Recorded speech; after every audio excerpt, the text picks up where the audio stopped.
मैंने अपनी पिछली वीडियो के अंदर वेस्मोल स्केड्यूल 1 की बात की। इस वीडियो के अंदर मैं आपकी एक अंडरस्टैंडिंग डेवलप करने के लिए वेस्मोल स्केड्यूल 2 की बात करूंगा, यानी वेस्टर्न ऑस्ट्रेलिया 491-1900 जो देने जा रहा है इस साल 2024-25 के अंदर, उनकी क्या क्या रिक्वायरमेंट ये मांगते हैं।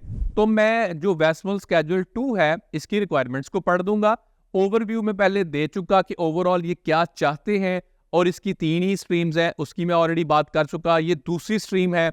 इस दूसरी स्ट्रीम के हवाले से मैं बात करूंगा कि वेस्टर्न ऑस्ट्रेलिया इस साल में आपसे क्या चाहता है। और ये बात ज़हन में रखें कि वेस्टर्न ऑस्ट्रेलिया हर महीने के अंदर अपना इन्विटेशन राउंड रन करने जा रहा है, यही इन्होंने अनाउंस किया है। और ये जो वेस्मोल स्केड्यूल 2 है इसकी रिक्वायरमेंट्स को मैं पढ़ूंगा, इसका आप स्क्रीनशॉट लेके रख लीजिएगा ताकि आपके काम आ सके। जनरल स्कीम वेस्मोल स्केड्यूल 2 के अंदर ये है, nominated occupation relevant occupation list के अंदर आपका नाम होना चाहिए आपकी ऑक्यूपेशन का, यानी वेस्टर्न ऑस्ट्रेलिया ने जो लिस्ट छापी है उसके अंदर आपकी ऑक्यूपेशन का होना बहुत जरूरी है। स्किल असेसमेंट उसी तरह, ये फेडरल की भी रिक्वायरमेंट है और स्टेट भी इसी तरह रिक्वायर करता है। स्किल असेसमेंट आपकी फुल स्किल असेसमेंट होनी चाहिए, प्रोविजनल स्किल असेसमेंट नहीं होनी चाहिए।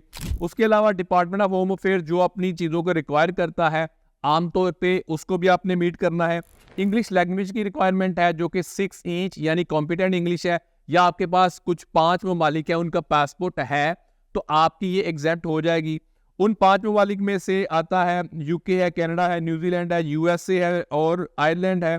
आपकी इंग्लिश प्रोफिशिएंसी की एग्जाम्पशन हो जाती है, लेकिन पॉइंट आपको 0 ही मिलते हैं। कॉन्ट्रैक्ट ऑफ एम्प्लॉयमेंट ये ज़हन में रखें, ये सिर्फ 491 पे एप्लीकेबल नहीं है, 190 पे ये एप्लीकेबल होगा। इंडिपेंडेंट कॉन्ट्रैक्टर्स की ये बात कर रहे हैं कि employment contract submitted by independent contracts और for self employment do not meet the above requirements are not suitable to apply for Western Australia state nomination. ये थोड़ा सा आपको मैंने ये जनरली बताने की कोशिश की है कि वेस्मोल स्केड्यूल 2 है क्या। देखें ये किस तरह वेस्मोल स्केड्यूल 1 और 2 डिफरेंट है। जो स्केड्यूल 1 है ना उसके अंदर स्टेट ये कहती है कि आपके पास ऑलरेडी 1 ईयर वर्क एक्सपीरियंस होना चाहिए आपकी क्वालिफिकेशन के बाद का। वो 1 ईयर वर्क एक्सपीरियंस आपका या ऑस्ट्रेलिया का हो या ऑफशोर का हो। स्केड्यूल 2 के अंदर ये बात नहीं करते, ये बिल्कुल ये नहीं कहते कि आपका ऑलरेडी वर्क एक्सपीरियंस होना चाहिए।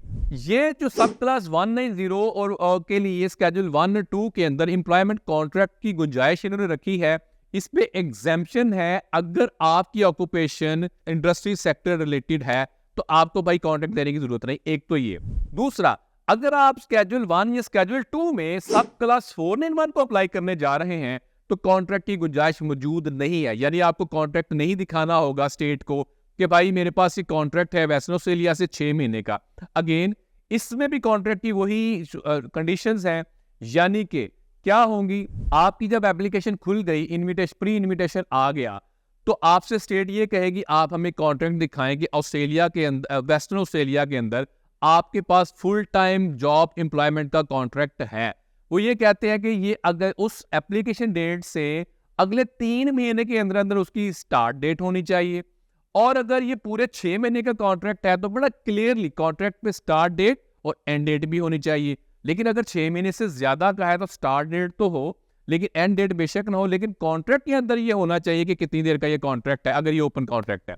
इसके अलावा ये भी देखेंगे कि जहां पे आप एम्प्लॉय होने जा रहे हैं वो बिजनेस में एक्चुअल में इस सीट की या पोजीशन की जरूरत है या नहीं है, ये सारी चीजें चेक की जाएंगी। तो वेस्टर्न ऑस्ट्रेलिया का जो जनरल स्ट्रीम है वेस्मोल स्केड्यूल 1 और वेस्मोल स्केड्यूल 2, ये थोड़ा सा इसका एनालिसिस है या इसके अंदर अंडरस्टैंडिंग है।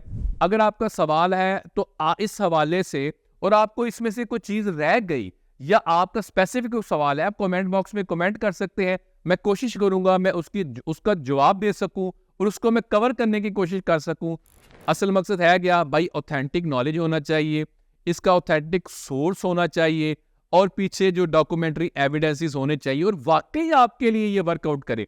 जरूरी ये नहीं है कि मुझे ये सारी चीजों का पता है, मेरे लिए जरूरी ये है कि आप देखने वालों को भी इन सारी चीजों का पता हो और आपका कोई ना कोई इससे फायदा हो। Thank you.